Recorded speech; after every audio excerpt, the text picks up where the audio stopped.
ये मैटर है सरस्वती विहार का सज्जन कुमार के अगेंस्ट में, आज उसमें कोर्ट में क्या सुना है? आज जो सरस्वती विहार पुलिस स्टेशन का केस जो सज्जन कुमार के खिलाफ है, जो 1984 के सिख कत्लेआम का केस है, वो कोर्ट में आज उसकी सुनवाई थी और फाइनल आर्गूमेंट उसमें आज कंक्लूड हो गए हैं। और ये सज्जन कुमार मुलजिम की तरफ से भी और पीपी की तरफ से भी और हमारी तरफ से भी आर्गूमेंट कंक्लूड हो गए हैं।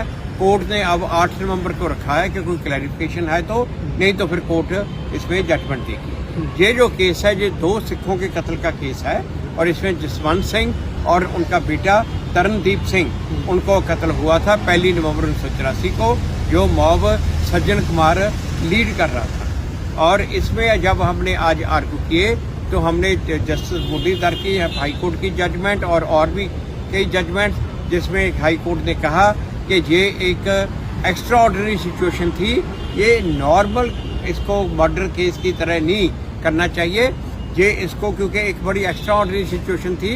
और जस्टिस मुरलीधर ने तो कहा कि ये क्राइम अगेंस्ट ह्यूमैनिटी है, जो कि लाइक जीनोसाइड है, ये वाली बात। और जो सुप्रीम कोर्ट ने ये 30 साल के बाद इस केस में SIT नवी SIT बनाई, उसका भी हमने जिक्र किया।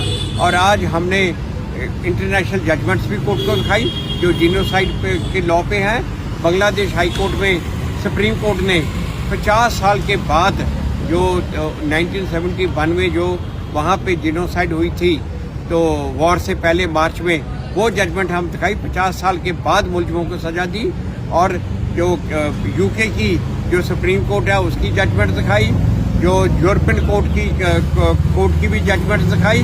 और उनको कहा कि जो ये जीनोसाइड के केसेस हैं, ये इतने बड़े कत्लेआम के केसेस हैं, उसमें कोर्ट्स ने सभी जगह पे कैसे डील किया, किस तरह डील किया, वो उनको लेके आज हमने आर्गू किया। और अब ये आर्गूमेंट इस पे खत्म हो गए हैं। जज साहब ने अब रखा है मैटर 8 तारीख को, कोई क्लैरिफिकेशन होगी, नहीं तो फिर जज साहब फैसला करेंगे।